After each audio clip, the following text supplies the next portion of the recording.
네, 정치권 동향을 대기자의 시선으로 짚어보는 목요 정치클럽 기자 대기자 시간입니다.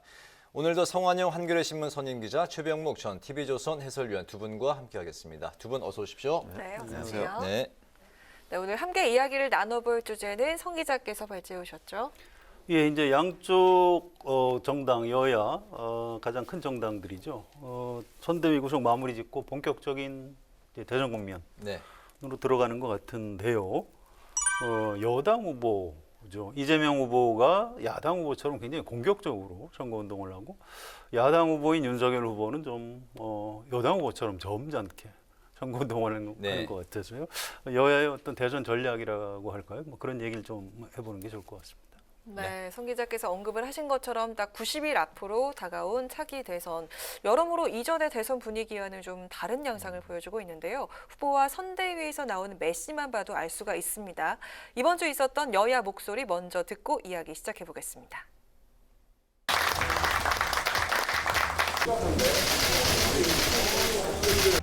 얼마를 국민에게 직접 지원했냐.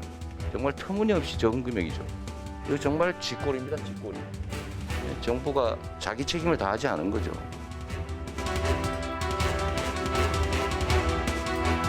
이번 선거는 정권을 교체해야 되겠다는 열망이 높기 때문에 후보를 비롯해서 선거대책위원회가 별다른 큰 실수만 하지 않으면 정권을 가져올 수 있다고는 확신을 갖고 있습니다.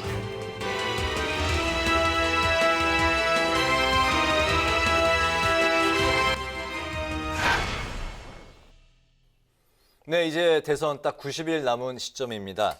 원래 약간 복싱으로 뭐 비유가 이제 적절한지 모르겠습니다. 복싱의 이제 챔피언은 타이틀을 이제 방어하기 위한 그런 상황에서 좀 이제 아웃복싱 스타일이고 도전자 챔피언 타이틀을 뺏으려는 도전자는 좀 이렇게 적극적인 인파이팅으로 나서기 마련인데 좀 전에 성 기자님께서 이제 말씀하신 대로 여야 간에 지금 이제 입장이 좀 이제 분위기가 좀 이렇게 바뀐 듯한 그런 분위기인데요. 야당인 이제 국민의힘은 큰 실수만 안 하면 이번 선거 이길 수 있다. 뭐 이러면서 이제 좀 방어적인 모습인 것 같고, 여당의 이재명 후보는 오히려 더 적극적인 공세에 나서는 분위기인데 이런 여야 간의 초반 전략, 지지율 때문에 그런 겁니까? 어떻게 두 분 바라보시는지 듣겠습니다. 먼저 성 기자님. 지지율 측면이 우선 큽니다. 아무래도 최근에 나오는 여론조사가 대부분 윤석열 후보가 좀 많이 앞선 걸로 나오기 때문에 네. 뭐 전공기체 여론도 워낙 아직 높게 나오고요. 그래서 이제 김종인 위원장 좀 전에 발언처럼 그런 태도를 취하고 민주당 의원들한테 물어보면 여론조사 못지않게 바닥 민심은 좀 더 안 좋다고 그래요. 특히 서울 수도권 의원들 네. 경우에 우리 이대로 가면 무난하게 진다 이런 위기감 같은 것들을 가지고 있는 것 같습니다. 또 한 가지 후보 요인도 있어요. 사실은 이재명 후보 자체가 좀 저돌적입니다. 원래 네. 아주 뭐 바닥에서부터 변호사 시절부터 이제 지역 운동을 해서 여기까지 왔고요. 또 민주당 안에서도 비주류였습니다. 이른바 친노 친문 주류에 맞서서 싸워가면서 여기까지 정치한 사람이기 때문에 지금 선거운동 스타일이 어쩌면 이재명 후보 고유의 스타일인 거고요. 반대로 이제 윤석열 후보는 지금 야당 후보지만 평생 이제 검사를 했고요. 또 이제 서울법대 출신의 뭐 검찰총장까지 한 엘리트입니다. 그래서 사실은 좀 공격적으로 해라라고 주문을 해도 그 자세가 잘 안 나올 겁니다. 지금처럼 좀 이렇게 점잖게 나가는 게 이제 윤석열 후보의 본래의 모습이다. 이렇게 생각을 합니다. 네, 지지율과 후보 스타일이 반영된 거다라고 말씀하셨네요. 네.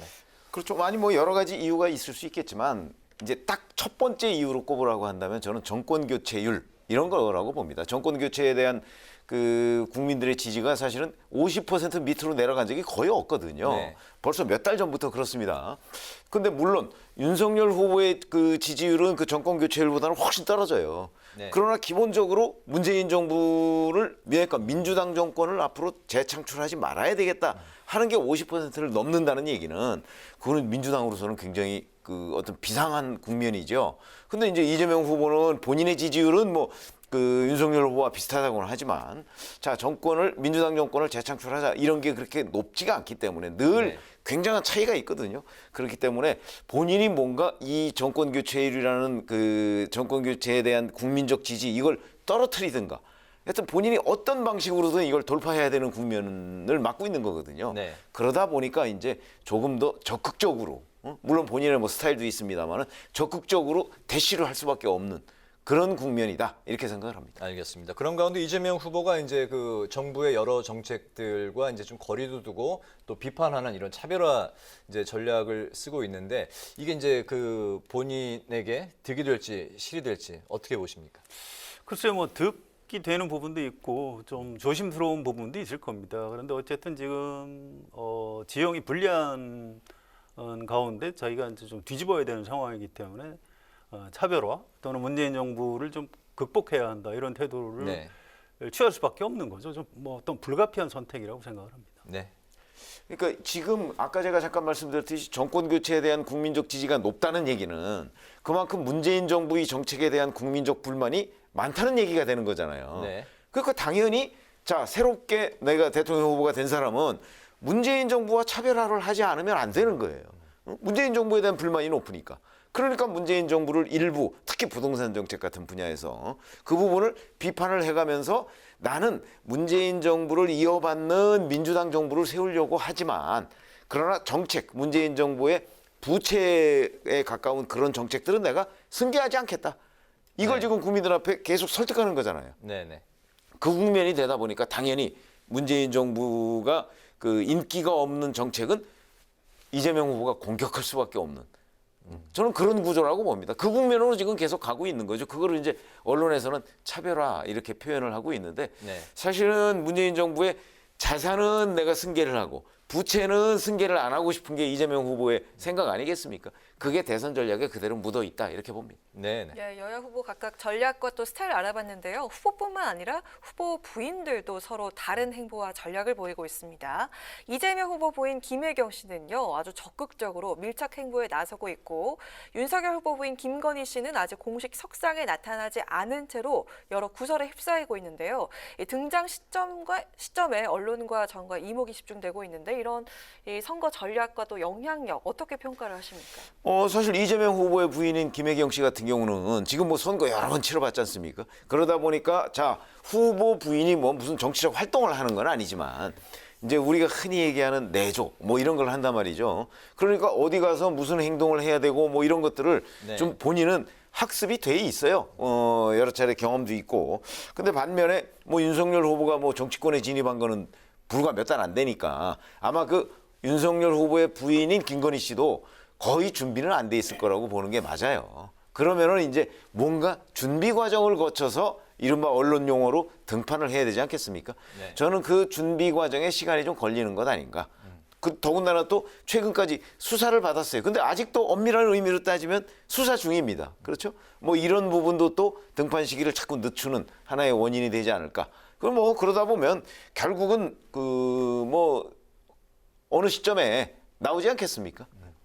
네, 네. 이재명 후보의 부인은 선거를 여러 번 떨어져 봤고요. 사실은 당선될 때보다 떨어질 때 배우는 게 더 많다고 합니다. 그래서 민주당 의원들 중에 이제 후보하고 같이 다니는 분들 얘기를 들으면 이 부인이 더 고단수라고 해요. 훨씬 더 현장에 밀착형이고 네. 아주 그 정서적으로 호소력 있는 얘기들을 한다고 합니다. 뭐 눈빛 하나, 손짓 하나가 다 오히려 이재명 후보보다 낫다 이런 평가를 할 정도로. 그런가요? 네. 예, 그렇습니다. 이제 반면에 이제 김건희 씨, 윤석열 후보 부인은 전혀 경험이 없지요. 그래서 그런데요, 이 대선에서 등판을 안 할 수는 없고요. 또 이게 뭐 준비해서 나온다고 해서 뭐 실수가 없는 것도 아니거든요. 그래서 빨리 그 언론에 노출을 하고 약간 시행착오를 겪어가면서 배우는 게 좀 더 빠를 것 같습니다. 이렇게 계속 좀 뒤에 숨어 있으면 약간 좀 이상한 소문 같은 것들이 오히려 좀 증폭되는 부정적인 효과가 있는 것 같습니다. 아무튼 윤석열 후보가 좀 결심을 해서라도 좀 일단 국민 입장에서는 대통령의 배우자가 어떤 사람인지 또 궁금한 게 사실이거든요. 네. 그래서 그런 부분은 조금 시간을 앞당겨 주는 게 좋을 것 같습니다. 이게 또 선거 영향이 이제 어느 정도 영향 미치는지 이 부분은 좀 두 분의 생각 좀 짧게 들어볼까요? 왜냐하면 오늘 그 금태섭 전 의원도 라디오 출연해서 국모 선거가 아니다. 이제 똑같은 말을 이제 이수정 그 위원장도 조금 전 한 방송에 출연해서 똑같은 말을 했거든요. 결정적이진 않겠지만 중요하죠. 어떤 사람을 평가하는데 그 사람의 배우자를 우리가 어떤 사람인지 보고 또 평가하는 부분이 있는 것 아니겠습니까? 네. 상식적으로 생각하면 일정한 영향력은 있다고 봐야 네, 돼요. 일정한 영향력. 네.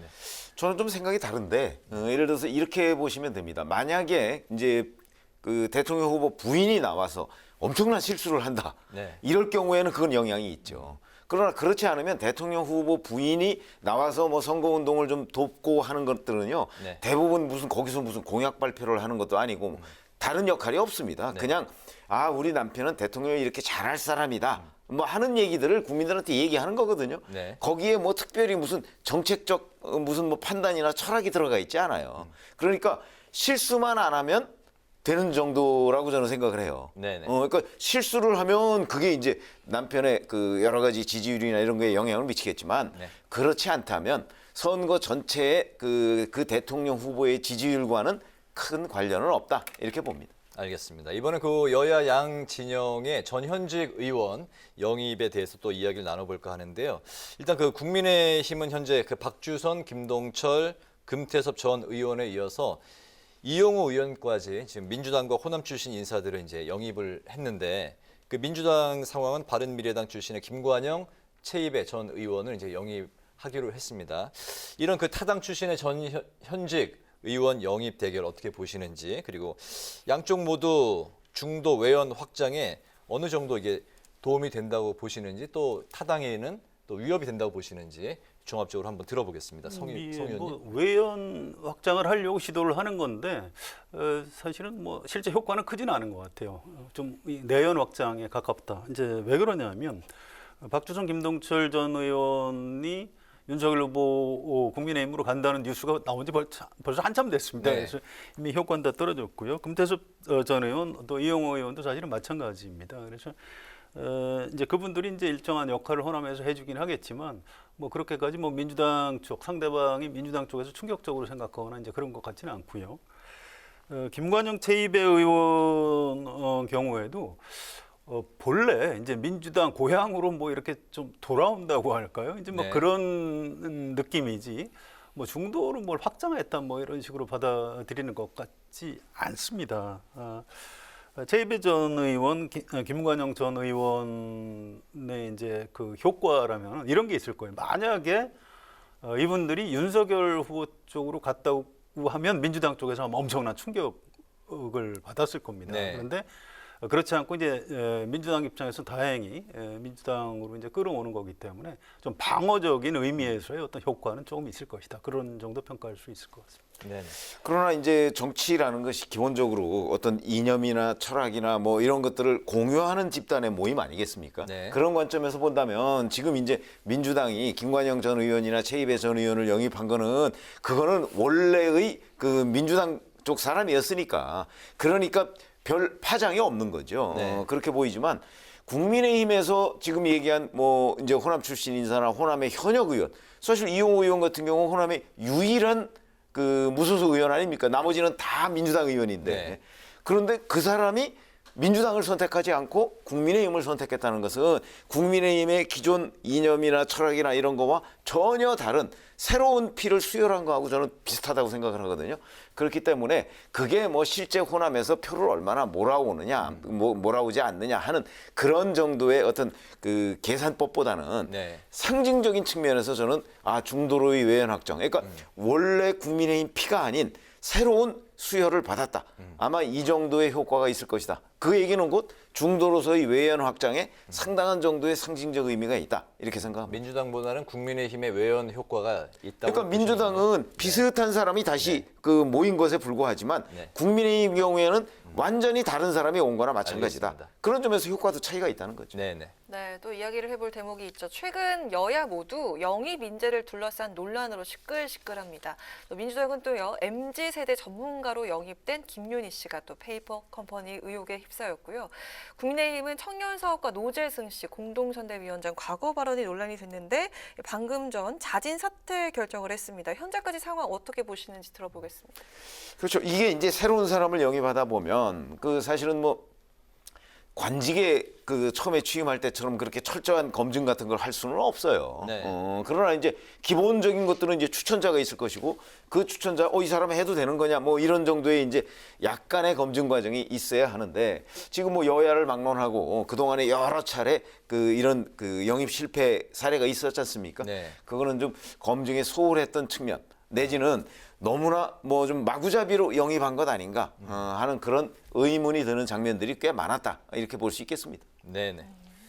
원래 이제 인재 영입하면 위험 부담이 좀 있는 겁니다. 그리고 이게 총선하고 달라서 검증을 그렇게 철저히 할 수가 없다고 그래요. 여야 양쪽 사람들한테 물어보면 언론은 뭐 그런 대로 검증을 했는데 SNS까지 검증은 하지 못했다. 뭐 이런 얘기를 합니다. 그래서 김윤희 씨 경우에는 이 영입 자체가 뭐 그렇게 화제가 된 인물이 아니어서 그런지 최근에 뭐 문제가 있다고는 하지만 그렇게 뭐 폭발력이 있는 것 같지는 않고요.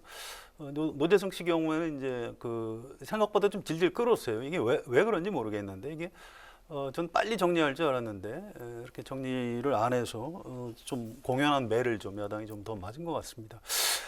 약간 일반론인데요. 이제 이 사태를 보면서 제가 좀 느낀 게 있습니다. 우리가 아가하고 어린이를 구분을 할 때 기저귀를 찾느냐 기저귀를 떼느냐 이 차이가 있거든요. 무슨 얘기냐면 뭐 대소변을 가려야 될 때 아빠 엄마한테 얘기해서 뭐 이렇게 좀 내가 급하다 하면은 화장실 갈 때까지 이제 참을 수 있어야 어린이가 되는 거거든요. 아가가 아니고. 근데 이제 가끔 보면 이제 술집에서 자기 취해서 하는 얘기를 페이스북이나 SNS에다 막 좀 배설하는 분들이 계세요. 사실은 그런 분들은 공적인 무대에 나서면 안 되는 겁니다. 그게 그 자기 성찰이 부족한 상태에서 이렇게 공동선대위원장을 수락한 것 자체가 전 좀 잘못이라고 생각을 합니다. 네. 이런 건 앞으로 정치하실 분들이 좀 반면 교사로 삼아야 될 그런 포인트가 있는 것 같습니다. 네네. 사적인 영역에서 이제 뭐 언급하는 뭐 실수하는 사람들은 사적인 영역에 머물러야 된다라는 취지에서 말씀하신 것 같습니다.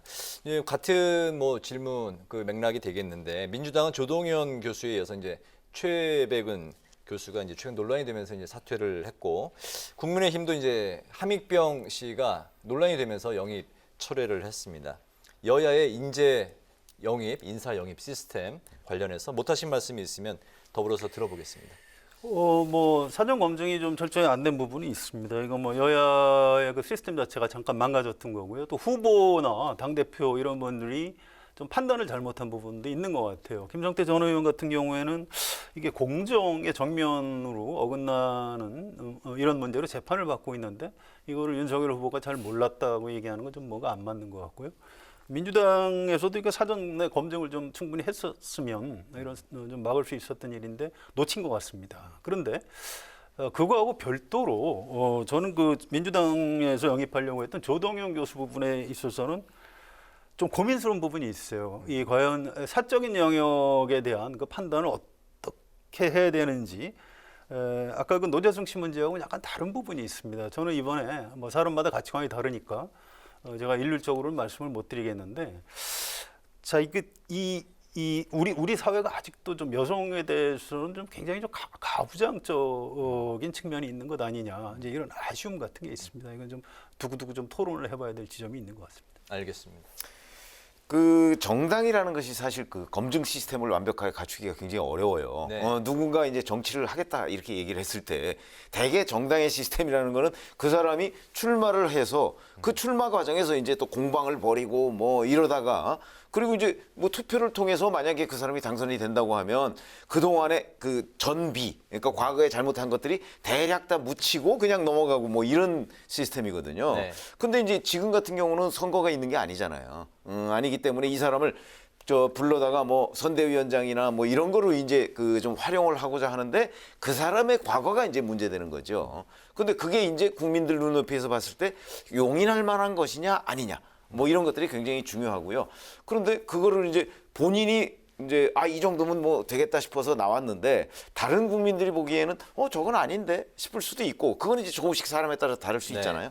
근데 이제 이런 점에서 그러면 최소한도의 거르는 장치 내지는 거르는 어떤 기구 이런 것들은 이제 있어야 된다고 보는 거죠. 이제 기본적으로는 본인이 먼저 걸러야 되고 본인 얘기는 본인이 제일 잘 알지 않겠습니까? 네. 그러니까 본인이 내가 이 공적인 자리에 정말 나서도 되는 건가 하는 부분을 본인이 일차적으로 판단하고 그다음에 2차적으로는 그 후보 진영이나 뭐 이런 쪽에서 누군가가 하여튼 거르는 장치 정도는 필요하지 않을까. 그게 기본적으로 본인들의 그 영입 실패 뭐 이런 걸 예방하는 차원 아니겠습니까? 저는 그런 생각이 듭니다. 알겠습니다. 네, 이렇게 영입한 인재들 면면을 들여다보면요. 이미 고스펙에 성공한 사람들이라는 점도 눈에 띄는 대목인데요. 뭐 우리 금요일 또 청년마스 코너도 있고 뭐 당 내에서도 이미 정치 신인들이 아주 많습니다. 그런데 선거철만 되면은 당 밖에서 이런 인물들을 찾는 이유가 있을까요? 궁금한데요. 먼저 최 의원님부터 들어볼까요? 그렇죠. 아니 그게 왜 그러냐면요. 다 이제 뭐 쇄신 뭐 이러면 사실 뭐 그 정치에서 얘기하는 쇄신이라고는 하지만 실질적으로 나온 거 보면 별 쇄신은 없거든요. 근데 쇄신이라는 단어, 개혁, 뭐 변혁, 뭐 이런 얘기들을 계속 국민들한테 끊임없이 해서 이게 미래 비전과 관련된 문제예요. 그렇게 되면 뭔가 새로움을 추구하는 것 같잖아요. 네. 그런데 이제 그거의 가장 완결판이 결국은 사람을 바꾸는 겁니다. 그러다 보니까 자기네들 있는 사람을 내보낼 수는 없고 그러니까 자꾸 외부에서 성공한 사람의 이미지 이걸 이제 차용하고자 하는 거죠. 그러다 보니까 자꾸 이름 있는 사람들을 불러들이는 거예요. 근데 그 사람이 이름이 있어서 꽤 많이 알려져 있는데 사실 그 이면도 있을 수 있는 거거든요. 네. 그게 아마 이번에 노재승 씨 같은 경우가 아닐까 이런 생각이 듭니다. 그러니까 그 사람의 화려한 그 외양만 보고서 일단 영입을 했는데 그게 아니고 그 사람의 그늘도 있었던 거죠.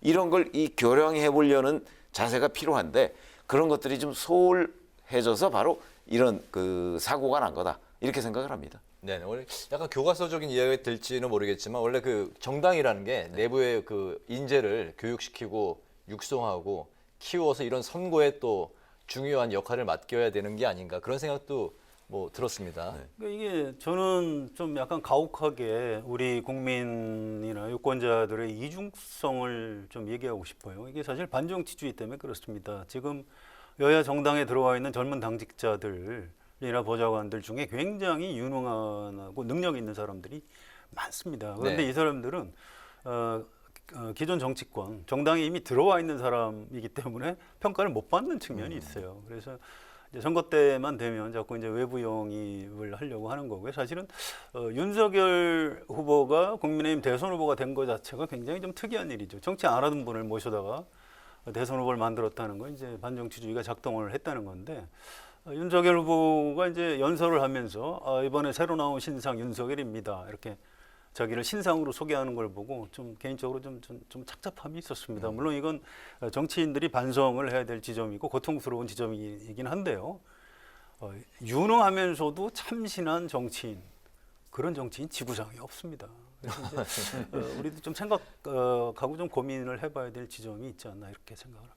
네. 네, 자 그럼 이제 마지막으로 두 분의 한 줄 논평 듣고 마무리하겠습니다. 최 의원님 먼저 들어볼까요? 네, 저희가 지금까지 이제 영입 얘기를 하고요. 영입 사고 뭐 이런 얘기도 계속 했지 않습니까? 네. 근데 이런 사고들이 왜 나오느냐? 결국은 이게 그 일종의 이제 뭐 그냥 묻지마식 영입. 누가 이제 뭐 이름이 좀 그 나 있다.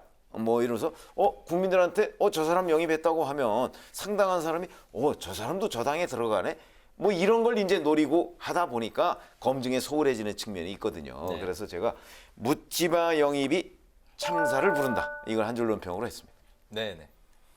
예, 대선 국면이 본격화하는데요. 대선하고 총선하고 좀 차이가 있습니다. 총선은 국회의원을 뽑는 선거고요.